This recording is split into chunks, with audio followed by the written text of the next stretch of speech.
समाज में संतान का होना अत्यावश्यक है। बिना संतान के जीवन लोक व परलोकार्थ सफल नहीं होता। शास्त्रों में कहा गया है कि पुत्रार्थे क्रियते भार्या पुत्र पिंड प्रायोजन। पुत्र प्राप्ति के हेतु ही भार्या की आवश्यकता है, न कि काम वासना को तृप्त करने के लिए, और पुत्र के द्वारा ही उत्तर क्रिया संपन्न होती है। लेकिन मेरे प्यारे दोस्तों, इसका मतलब ये नहीं कि पुत्र ही सब है। हमारे समाज में एक निसंतान औरत को पता नहीं क्या क्या नाम दे दिया जाता है, लेकिन ये गलत है। परंतु आखिर ऐसा क्यों होता है कि एक स्त्री के भाग्य में पुत्र प्राप्ति नहीं होती? आइए कथा के माध्यम से जानते हैं। प्यारे दोस्तों, किस स्त्री के भाग्य में पुत्र की प्राप्ति नहीं होती है और उसे पूरे जीवन निसंतान ही रहना पड़ता है, और वह कौन से कार्य हैं जो एक पतिव्रता स्त्री को अपने जीवन में कभी नहीं करने चाहिए, नहीं तो उसे पुत्र की प्राप्ति नहीं होती है। मित्रों, एक समय की बात है जब माता लक्ष्मी भगवान विष्णु से मिलने के लिए जाती हैं और भगवान विष्णु से कहती हैं, प्रभु, आज मैं आपसे 3 प्रश्नों का उत्तर पूछने के लिए आई हूँ। तो भगवान विष्णु कहते हैं, हे देवी, तुम निश्चिंत होकर अपने तीनों प्रश्नों को मुझे बताओ, मैं तुम्हारे प्रश्नों का उत्तर अवश्य दूंगा। तो प्रश्नों को बताते हुए माता लक्ष्मी कहती हैं कि वह कौन सी स्त्री है जिसके भाग्य में पुत्र की प्राप्ति नहीं होती है और वह पूरा जीवन निसंतान ही रहती है। और मेरा दूसरा प्रश्न है, वह कौन सी स्त्री है जो समय से पहले ही विधवा हो जाती है और बिना पति के दुखी जीवन व्यतीत करती है। और मेरा तीसरा प्रश्न है, वह कौन सी स्त्री है जो पति के होते हुए भी एक दुखी जीवन जीती है और उसे कभी अपने जीवन में सुख की प्राप्ति नहीं होती है। तो भगवान विष्णु माता लक्ष्मी के तीनों प्रश्नों को सुनकर बोले, हे देवी, मैं तुम्हें एक कथा सुनाता हूँ जिसे सुनकर तुम्हें तुम्हारे प्रश्नों का उत्तर मिल जाएगा, किंतु बहुत ध्यान से सुनना। तो माता लक्ष्मी कहती हैं, आप कथा सुनाइए। प्रभु, मैं कथा को पूरा मन लगाकर सुनूंगी। कथा को सुनाते हुए भगवान विष्णु कहते हैं, एक समय की बात है जब एक गांव में एक सेठ रहता था और उस सेठ के 2 बेटे थे और दोनों की शादी हो चुकी थी तथा सेठ और सेठ की पत्नी दोनों ही बहुत दुष्ट स्वभाव के थे। और सेठ का बड़ा बेटा और उसकी पत्नी भी दुष्ट स्वभाव की थी, लेकिन सेठ का छोटा बेटा बहुत ही अच्छे स्वभाव का था और उसकी पत्नी भी बहुत अच्छे स्वभाव की थी, और वह अकेले ही घर का सारा काम करती थी और घर में सभी के कपड़े भी धोती थीं। इतना सब कुछ करने के बाद भी सेठ की पत्नी और बड़े बेटे की पत्नी हमेशा उसका अपमान करती रहती थी। कथा को आगे बताते हुए भगवान विष्णु कहते हैं, सेठ की बड़ी बहू का एक बेटा था और छोटी बहू को एक पुत्री थी। सेठ की पत्नी हमेशा उस पुत्री को लेकर अपनी छोटी बहू को ताना मारती रहती थी। फिर भगवान विष्णु कथा को आगे बताते हुए बोले, हे देवी, अब मैं उस सेठ की छोटी बहू की कहानी अच्छे से समझाता हूँ, क्योंकि उसकी छोटी बहू की कहानी से तुम्हें तुम्हारे पहले प्रश्न का उत्तर मिल जाएगा कि वह कौन सी स्त्री है जिसके भाग्य में कभी पुत्र की प्राप्ति नहीं होती है। तो इस कथा को सुनो। उस सेठ की जो पत्नी थी वह पहले से ही बड़े ही दुष्ट स्वभाव की थी और उसके दुष्ट स्वभाव के कारण घर के सभी लोग उससे बहुत ज्यादा परेशान थे और वह अपनी छोटी बहू को बहुत ही ज्यादा परेशान करती थी। उसको परेशान करने में उसे बहुत मजा आता था। सेठ की छोटी बहू का नाम आरती था और वह बेचारी आरती घर का सारा काम करती थी। फिर भी सेठ की पत्नी उसे हमेशा बहुत परेशान करती थी। वह कितना भी घर का काम कर ले, पर सेठ की बीवी हमेशा उसे ही डांटती रहती थी। एक दिन जब आरती घर में झाड़ू लगा रही थी तो सेठ की पत्नी बोली, इतनी देर हो गई, तू अभी तक झाड़ू ही नहीं लगा पाई। मैं मंदिर जा रही हूँ और जब तक वहां से आऊंगी तब तक खाना बन जाना चाहिए।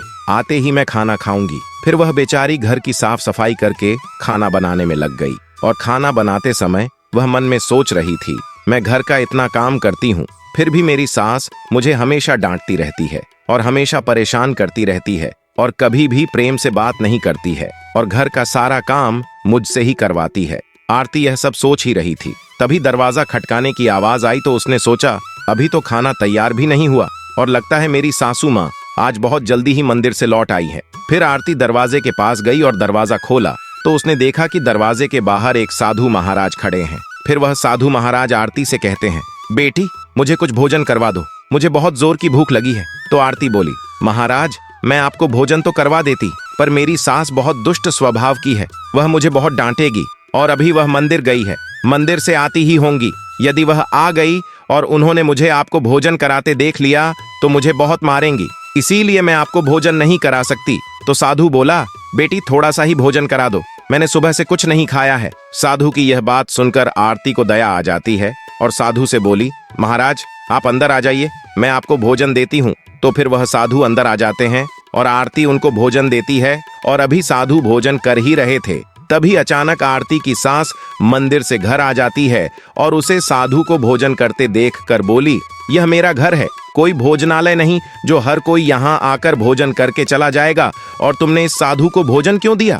क्या अन्न मुफ्त में आता है जो हर किसी को अपने घर में बिठाकर खिलाती रहती हो? और यह कहकर उस साधु को धक्के मारकर अपने घर से बाहर निकाल दिया और उसका खाना उठकर बाहर फेंक दिया। फिर आरती से कहने लगी, तूने साधु को भोजन क्यों कराया? अन्न कितना महंगा आता है तुझे पता नहीं? अब घर के लोग क्या खाएंगे? तो आरती डरते हुए बोली, साधु बहुत भूखा था, इसीलिए मैंने उसे भोजन दे दिया था और उसे मैं अपने हिस्से का भोजन दिया है, इसीलिए आज मैं भोजन नहीं करूंगी। और इतना गुस्सा क्यों होती हो? भोजन तो मैंने उसे अपने हिस्से का दिया है। यह सुनकर उसकी सास ने गुस्से में आकर आरती को भी धक्के मार करके घर से बाहर निकाल दिया और बोली, जा, अब तुझे भी इस घर में रहने की जरूरत नहीं है और अब कभी मेरे घर में मत आना। फिर आरती दरवाजे पर बैठकर रोती रही, किंतु उसकी सास ने दरवाजा नहीं खोला। और फिर आरती ने सोचा, अब यहाँ से अपने मायके ही जाना पड़ेगा। फिर वह अपने मायके जाने लगती है तो बीच रास्ते में एक घना जंगल पड़ता है।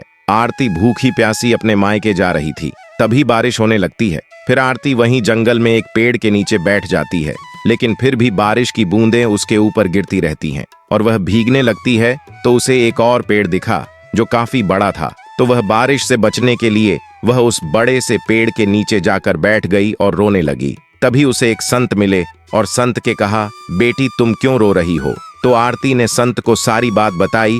तो संत ने कहा, वह लोग तुम्हें इसीलिए परेशान करते हैं क्योंकि तुम्हें अभी तक पुत्र की प्राप्ति नहीं हुई है, लेकिन तुम चिंता मत करो, मैं तुम्हें एक पर्ची देता हूँ जिसमें पुत्र प्राप्ति का उपाय लिखा है। फिर संत ने उसे एक पर्ची दी और कहा, इसमें लिखे उपाय को यदि तुम पूरी निष्ठा से करोगी तो तुम्हें पुत्र की प्राप्ति अवश्य होगी। और फिर इतना कहकर वह संत वहां से चले गए।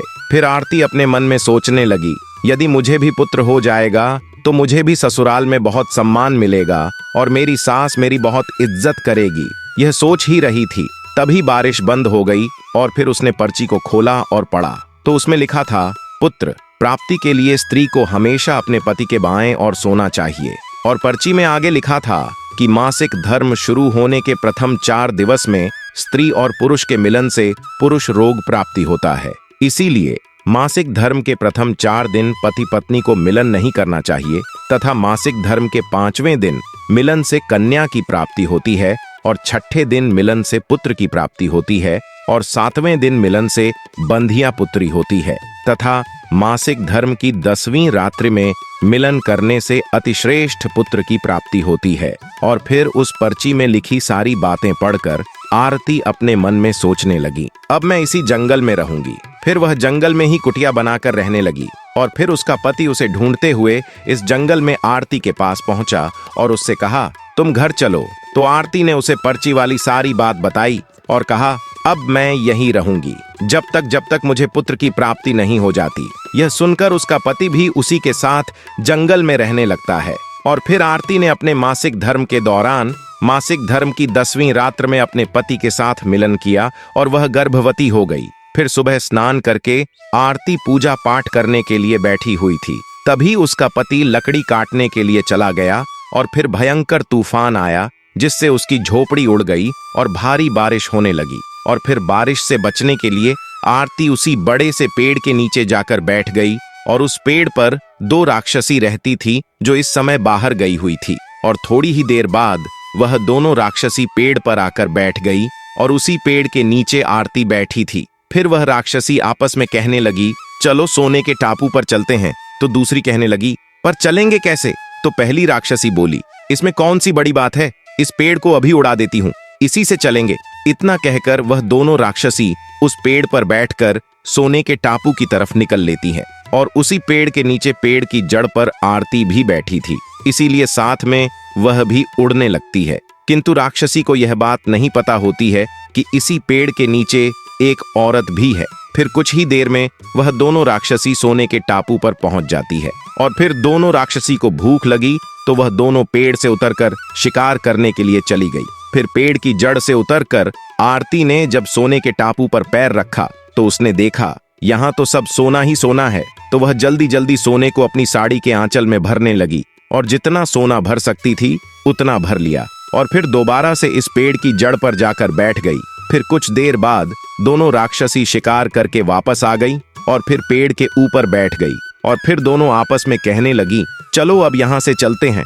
और फिर कुछ ही देर में वह दोनों पेड़ में लेकर वहीं पर पहुंच गई। फिर आरती तब तक पेड़ की जड़ पर ही चुपचाप बैठी रही जब तक वह दोनों राक्षसी वहां से चली नहीं गई। फिर भगवान विष्णु कहानी को आगे बताते हुए माता लक्ष्मी से कहते हैं, अब कहानी को ध्यान से सुना, क्योंकि यही से आपको पता चलेगा कि किस स्त्री के भाग्य में पुत्र की प्राप्ति नहीं होती है। तो माता लक्ष्मी कहती है, जी प्रभु। तो भगवान विष्णु कहते हैं, फिर कुछ देर बाद वह दोनों राक्षसी वहां से चली गई और फिर आरती उसे सोने को लेकर पेड़ की जड़ से नीचे आ गई और सोचने लगी, यह सारा सोना लेकर मैं अपने घर जाऊंगी और मेरी सास इतना सोना देखकर खुश हो जाएगी और मुझे परेशान करना बंद कर देंगी और मुझसे घर का काम भी नहीं करवाएंगी। आरती यह सोच ही रही थी, तभी उसका पति भी जंगल से लकड़ी काट कर आ गया और आरती से कहने लगा, इतना सारा सोना तुम कहाँ से लाई हो? तो आरती ने उस राक्षसी वाली सारी बात बताई और कहा, चलो अब हम लोग घर चलते हैं। तो उसका पति बोला, ठीक है।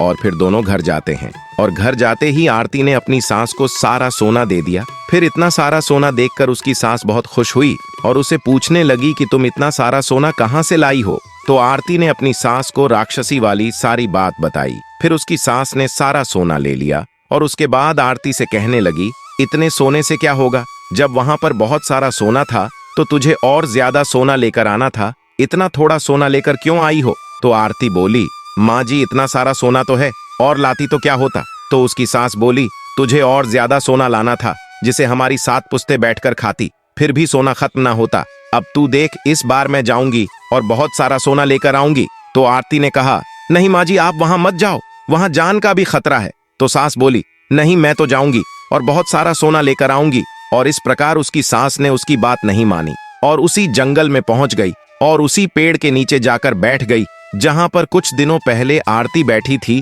तो उसे राक्षसी उड़ाकर सोने के टापू पर ले गई थी। फिर कुछ देर आरती की सास पेड़ की जड़ पर बैठी रही और थोड़ी ही देर में वह दोनों राक्षसी वहां आई और उसी पेड़ पर बैठ गई।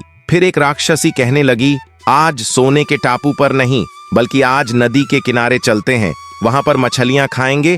और इतना कहकर पेड़ को लेकर नदी की तरफ चल देती है। अभी उसकी सास एकदम से बोल पड़ी, तुम दोनों पेड़ को सोने के टापू पर लेकर क्यों नहीं जा रही हो? तभी उन दोनों की नजर उसकी सास पर पड़ी और उसकी सास सोचने लगी, यह मैंने क्या बोल दिया? अब तो यह राक्षसी जान जाएगी कि इस पेड़ पर कोई और भी है। फिर वह दोनों ने देखा कि इस पर तो एक स्त्री बैठी है। तो दोनों ने पेड़ को बहुत जोर से हिलाया, जिसके कारण उसकी सास पेड़ से नीचे गिर गई और उसकी मौत हो गई। उसके बाद जब उसके घर वालों को उसकी मौत का पता चला तो सभी लोग वहां पर पहुंच गए और आरती कहने लगी, मैंने सासू माँ को समझाया था कि वहां मत जाओ, फिर भी वह वहां पर सोने के लालच में चली गई। अब इनको लालच का फल इन्हें मिल गया। मित्रों, कहानी को आगे बताते हुए भगवान विष्णु कहते हैं, इस तरह उसकी सास की मौत हो गई, इसीलिए हमें लालच नहीं करना चाहिए। और फिर कुछ समय के बाद आरती को एक पुत्र हुआ और पुत्र प्राप्ति के बाद आरती बहुत खुश थी और उसने अपने घर में एक दावत रखी जिसमें उसने बहुत से पंडितों और संत महात्माओं को अपने घर पर भोजन कराया। फिर भोजन करके सभी संत महात्माओं ने उसको बहुत आशीर्वाद दिया और उधर सेठ के बड़े बेटे की बहू, जो हमेशा आरती को पुत्र को लेकर ताने मारा करती थी, उसका मुंह हमेशा के लिए बंद हो गया। फिर भगवान विष्णु माता लक्ष्मी से कहते हैं, मेरी कथा समाप्त हुई, अब मैं तुम्हें तुम्हारे प्रश्नों के उत्तर देता हूँ। तुम्हारा पहला प्रश्न था, कौन सी स्त्री के भाग्य में पुत्र की प्राप्ति नहीं होती है और वह पूरा जीवन निसंतान रहती है? तो जो स्त्रियां संत द्वारा दी गई पर्ची में लिखी बातों के विपरीत कार्य करती हैं, उनके भाग्य में पुत्र की प्राप्ति नहीं होती है। और जो स्त्रियां अपने पति का आदर नहीं करती हैं और हमेशा उनसे लड़ती झगड़ती रहती हैं और अपने पति से हमेशा नाराज रहती हैं, उनके भी भाग्य में पुत्र की प्राप्ति नहीं होती है। इसीलिए प्रत्येक स्त्री को अपने पति का आदर सम्मान करना चाहिए। और तुम्हारा दूसरा प्रश्न था कि वह कौन सी स्त्री है जो समय से पहले ही विधवा हो जाती है और बिना पति के एक दुखी जीवन जीती है? तो समझ लो, जो स्त्रियां पति के होते हुए भी मांग में सिंदूर नहीं लगती हैं और न ही मंगलसूत्र पहनती हैं और जहां भी जाती है बिना सिंदूर और बिना मंगलसूत्र के जाती है, तथा पति के कहने पर भी उसकी बात नहीं मानती है और पराये मर्दों के साथ संबंध बनाती है, तो ऐसी स्त्रियां समय से पहले ही विधवा हो जाती हैं। इसीलिए एक शादीशुदा स्त्री को पतिव्रता जीवन जीना चाहिए और अपने पति के अलावा पराये मर्दों को नजर उठाकर भी नहीं देखना चाहिए। और तुम्हारा तीसरा प्रश्न था कि वह कौन सी स्त्री है जो पति के होते हुए भी एक दुखी जीवन जीती है और उसे अपने जीवन में कभी सुख की प्राप्ति नहीं होती है। तो समझ लो, यह वह स्त्रियां हैं जो सुबह देर तक सोती रहती हैं और सुबह 8 या 9 बजे के बाद उठती हैं और बिना स्नान किए ही भोजन बना देती हैं और पूजा पाठ भी नहीं करती है, और कहीं भी जाना होता है तो अपने पति की बिना आज्ञा के चली जाती है, पति के मना करने पर भी नहीं मानती है, पति की एक भी बात नहीं मानती है। तो ऐसी स्त्रियों के जीवन में कभी सुख की प्राप्ति नहीं होती है। मित्रों, आपको यह कथा कैसी लगी हमें कमेंट करके जरूर बताना।